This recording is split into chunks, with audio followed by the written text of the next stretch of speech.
നമസ്കാരം. രണ്ടാം പിണറായി സർക്കാരിൻ്റെ കാലത്ത് നടന്ന ചരിത്രപ്രസിദ്ധമായ നവകേരള സർക്കിട്ട്. ഈ നവകേരള സർക്കിട്ട് നമുക്കൊരിക്കലും മറക്കാൻ കഴിയുന്ന ഒരു സർക്കിട്ടല്ല. നവകേരള സർക്കിട്ട് കാസർഗോഡ് നിന്ന് പാറശാലയിലേക്ക് വരുന്ന വഴി ആലപ്പുഴ താലൂക്ക് ആശുപത്രിയുടെ മുന്നിൽ വെച്ച് മുഖ്യമന്ത്രിയെ കരിങ്കൊടി കാണിച്ച യൂത്ത് കോൺഗ്രസ് KSU പ്രവർത്തകരായ അജയ് ജൂവൽ കുര്യാക്കോസിനെയും AD തോമസിനെയും മുഖ്യമന്ത്രിയുടെ ഗൺമാനും അംഗരക്ഷകനും ചേർന്ന് വധിക്കാൻ ശ്രമിച്ചത് നമ്മളെല്ലാവരും കണ്ടതാണ്. അതിനുശേഷം ഈ മർദ്ദനമേറ്റവർ പരാതിയുമായി മുന്നോട്ട് പോയി.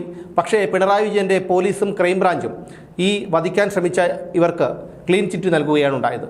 പിന്നീട് UDF സർക്കാർ അധികാരത്തിൽ വന്നു.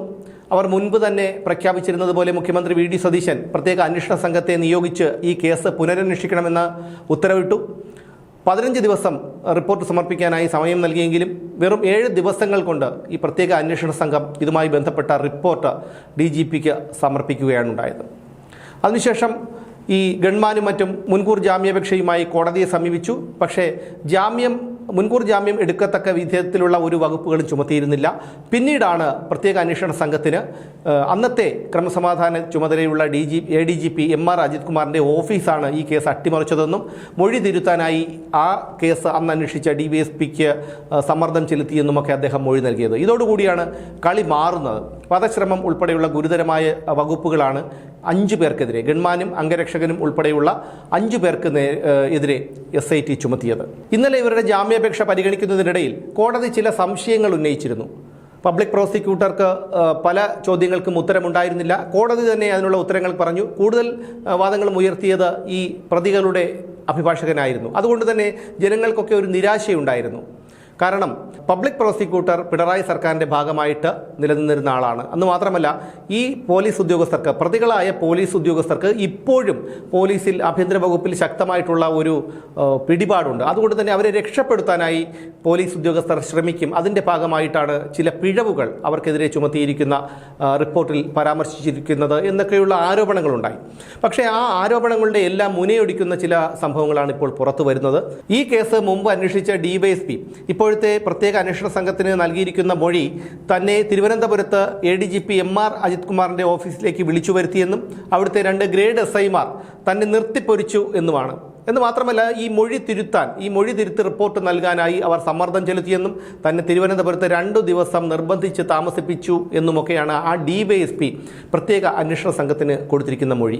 ഇപ്പോൾ പ്രത്യേക അന്വേഷണ സംഘം ഈ 2 ഗ്രേഡ് SIമാർക്കെതിരെ, ഗിരീഷ്, ശ്രീകാന്ത് എന്ന് പറയുന്ന ഈ 2 ഗ്രേഡ് SIമാർക്ക് നോട്ടീസ് അയച്ചിരിക്കുകയാണ് ചോദ്യം ചെയ്യലിന് ഹാജരാകാൻ. അങ്ങനെ വരുമ്പോൾ തീർച്ചയായും ഇവരുടെ കാര്യവും അവതാളത്തിലാകും എന്നുള്ള കാര്യത്തിൽ യാതൊരു സംശയവുമില്ല. MR അജിത് കുമാർ കുറിച്ച് നമുക്കറിയാം. പിണറായി വിജയന് വേണ്ടി എന്തും ചെയ്യാൻ തയ്യാറായിട്ടുള്ള വെറും ഒരു കൂലിക്കാരൻ മാത്രമായിരുന്നു MR അജിത് കുമാർ. ആ MR അജിത് കുമാർ ക്രമസമാധാന ചുമതലയുള്ള ഒരു ADGPയുടെ ഓഫീസിലേക്ക് വധിക്കാൻ ശ്രമിച്ച അന്ന് ആ ദൃശ്യങ്ങളൊക്കെ അന്ന് നമ്മൾ കണ്ടതാണ്. തലയിലാണ് മാരകമായി അടിച്ചു പരിക്കേൽപ്പിക്കുന്നത്. ആ തലയിലേറ്റ ആ മർദ്ദനം മരണത്തിനു തന്നെ കാരണമായേക്കാവുന്നതാണ്. ഇന്നലെ ഈ പ്രതികളുടെ ജാമ്യാപേക്ഷ പരിഗണിക്കുന്നതിനിടയിൽ കോടതി ചോദിച്ച ഒരു ചോദ്യം, മെഡിക്കൽ വിദഗ്ധന്റെ ഉപദേശം കിട്ടുന്നതിന് മുമ്പ് തന്നെ, അവരുടെ റിപ്പോർട്ട് കിട്ടുന്നതിന് മുമ്പ് തന്നെ എങ്ങനെയാണ് ഈ പ്രതികൾക്കെതിരെ വധശ്രമം ചുമത്തിയത് എന്നുള്ളതാണ്. അതിൻ്റെയും കാരണം ഇന്ന് പ്രത്യേക അന്വേഷണ സംഘം കോടതിയെ ബോധിപ്പിക്കും. ഇന്ന് മാത്രമല്ല, ഇവരുടെ കയ്യിലുണ്ടായിരുന്നത് ചൂരൽ കൊണ്ടാണ് ഇവർ ഈ തോമസിനെയും അജയ് ജൂവൽ കുര്യാക്കോസിനെയും മർദ്ദിച്ചത്. ഇവർക്ക് അങ്ങനെ ഒരു ആയുധം പോലീസിൽ നിന്ന് കൊടുത്തിട്ടില്ല. ഇവർക്ക് കൊടുത്തിരിക്കുന്ന ആയുധം തോക്ക് മാത്രമാണെന്ന് ഹെഡ്ക്വാർട്ടേഴ്സിലെ ഉന്നത ഉദ്യോഗസ്ഥൻ പ്രത്യേക അന്വേഷണ സംഘത്തിന് മൊഴി നൽകുകയും ചെയ്തു. അംഗരക്ഷകനും കുരുക്കാകും എന്നുള്ള കാര്യത്തിൽ യാതൊരു തർക്കവുമില്ല. കാരണം ചൂരൽ വടി ഇവർ സഞ്ചരിച്ച വാഹനത്തിൽ ഉണ്ടായിരുന്നു. ആ ചൂരൽ വടി കൊണ്ടാണ് ഈ ചെറുപ്പക്കാരെ മർദ്ദിച്ചത്. അതിൽ നിന്ന് തന്നെ വ്യക്തമാണ്, ആസൂത്രിതമായിട്ടുള്ള ഒരു നീക്കത്തോടു കൂടിയാണ് ഇവർ ഈ ചൂരൽ വടിയുമായി വാഹനത്തിൽ സഞ്ചരിച്ചതെന്നും മുഖ്യമന്ത്രിയെ ഇനി മറ്റാരും കരിങ്കൊടി കാണിക്കാൻ പാടില്ല, മുഖ്യമന്ത്രിക്കെതിരെ ആരും ശബ്ദിക്കാൻ പാടില്ല, മുഖ്യമന്ത്രിയുടെ നേരെ പോലും ഒരുത്തൻ നിൽക്കാൻ പാടില്ല, അതെല്ലാം പാഠമാകണം എന്നുള്ളത് കൊണ്ടാണ് ഈ ചെറുപ്പക്കാരെ ഇത്രയധികം ക്രൂരമായി മർദ്ദിക്കാൻ പിണറായി വിജയൻ്റെ ഈ 2 കിങ്കരന്മാർക്ക് കഴിഞ്ഞത്.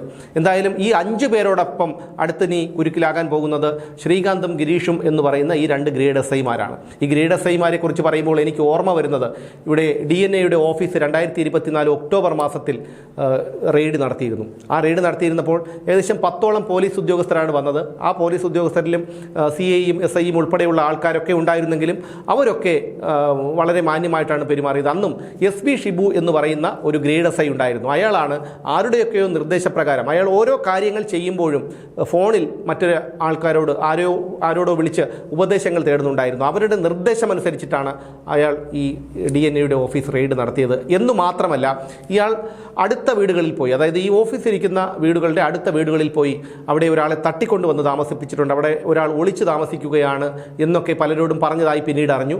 എന്ന് മാത്രമല്ല, ഈ ഞങ്ങളുടെ ഓഫീസിൻ്റെ ഉടമസ്ഥനെ വിളിച്ച് അവരെയും ഭീഷണിപ്പെടുത്തി ഈ ഓഫീസ് ഇവിടെ നിന്ന് മാറാൻ പറയണം, ഇല്ലെങ്കിൽ നിങ്ങളും കേസിൽ പെടുമെന്നൊക്കെ ഈ SP ഷിബു എന്ന് പറയുന്ന ഈ പോലീസുകാരൻ, ഈ ഗ്രേഡ് SI വിളിച്ച് ഭീഷണിപ്പെടുത്തിയ സംഭവമൊക്കെ ഉണ്ടായിട്ടുണ്ട്. അപ്പോൾ ഒന്ന് ഓർത്തു നോക്കൂ, DYSP റാങ്കിലുള്ള ഒരു ഉദ്യോഗസ്ഥനെയാണ് ഈ ഗ്രേഡ് SIമാർ വിറപ്പിച്ചത് എന്നുള്ളതാണ്. അപ്പോൾ തന്നെ നമുക്കത് ഊഹിക്കാം എത്രമാത്രം ഭീകരമാണ്. ഈ ഒരു DYSPയെ ഇത്തരത്തിൽ ചെയ്യുമ്പോൾ ഒരു സാധാരണക്കാരനെ ഇവരൊക്കെ എന്ത് ചെയ്യും? പിണറായി വിജയനും P ശശിക്കും വേണ്ടി എന്തും ചെയ്യാൻ തയ്യാറായിട്ടുള്ള ആളാണ് MR അജിത് കുമാർ. അയാളുടെ ഓഫീസിലാണ് ഇത്തരത്തിലുള്ള ഈ ഒരു DYSPയെ വിളിച്ചു വരുത്തുകയും അദ്ദേഹത്തിന് സമ്മർദ്ദം ചെലുത്തി അദ്ദേഹത്തെ 2 ദിവസം അവിടെ താമസിപ്പിച്ച് മൊഴി തിരുത്തുകയും ചെയ്തത്. എന്തായാലും ഈ കേസ് ലഘൂകരിക്കാൻ സർക്കാർ തയ്യാറല്ല. CPMനെ സംബന്ധിച്ചിടത്തോളം, CPM നേതാക്കളെ സംബന്ധിച്ചിടത്തോളം, CPMന്റെ പിണിയാളുകളായ ചില പോലീസുകാരെ സംബന്ധിച്ചിടത്തോളം ഇനിയുള്ള ദിവസങ്ങൾ വളരെ നിർണായകം തന്നെയായിരിക്കും. എന്തായാലും ഇപ്പോൾ താൽക്കാലികമായി കോടതി ഇവരുടെ അറസ്റ്റ് തടഞ്ഞിട്ടുണ്ടെങ്കിലും അറസ്റ്റ് അനിവാര്യമാണെന്നാണ് നിയമവൃത്തങ്ങൾ പറയുന്നത്. അതുകൊണ്ട് തന്നെ ഇവരുടെ യാത്ര ഇനി ജയിലിലേക്ക് തന്നെയായിരിക്കും എന്നുള്ള കാര്യത്തിൽ യാതൊരു തർക്കവുമില്ല. കാരണം ദൃശ്യങ്ങൾ തെളിവായി കോടതിയുടെയും പൊതുസമൂഹത്തിൻ്റെയും മുന്നിലുണ്ട്. അങ്ങനെ വരുമ്പോൾ അത് MR അജിത് കുമാറിനും കുരുക്കാകും എന്നുള്ള ഒരു കാര്യത്തിൽ യാതൊരു സംശയവുമില്ല. കാരണം MR അജിത് കുമാറിൻ്റെ നിർദ്ദേശപ്രകാരമല്ലാതെ 2 ഗ്രേഡ് SIമാർ ഇത്തരത്തിലൊരു DYSPയെ ഭീഷണിപ്പെടുത്താൻ കഴിയില്ല, അങ്ങനെ ഭീഷണിപ്പെടുത്തില്ല എന്ന് തന്നെ നമുക്ക് എല്ലാവർക്കും അറിയാവുന്ന ഒരു കാര്യമാണ്. അതുകൊണ്ട് തന്നെ ഇത്തരത്തിലുള്ള MR അജിത് കുമാറിനെ പോലെയുള്ള പുഴുക്കുത്തുകളെ ഇനിയും ഈ ആഭ്യന്തര വകുപ്പ് ചുമക്കരുത്. ഇങ്ങനെയുള്ളവരാണ് ഈ ആഭ്യന്തര വകുപ്പിനെ ഇത്രയേറെ മലീമസമാക്കിയത്. ഈ കാക്കിയിട്ട് യഥാർത്ഥത്തിൽ നീതിപൂർവ്വം ജോലി ചെയ്യണമെന്ന് ആഗ്രഹിക്കുന്ന ഉദ്യോഗസ്ഥർക്ക് പോലും അതിന് കഴിയാതെ നാണം കെട്ട് ഈ പോലീസ് സേന നിൽക്കേണ്ടി വന്നത് തന്നെ ഈ MR അജിത് കുമാറിനെ പോലെയുള്ള ആൾക്കാരുടെ പോലീസ് ഉദ്യോഗസ്ഥരുടെ ഇടപെടൽ കൊണ്ടാണ്. എന്തായാലും പുതിയ സർക്കാർ ഇതിനൊരു നടപടി ഉണ്ടാക്കുമെന്ന് തന്നെ പ്രതീക്ഷിക്കാം.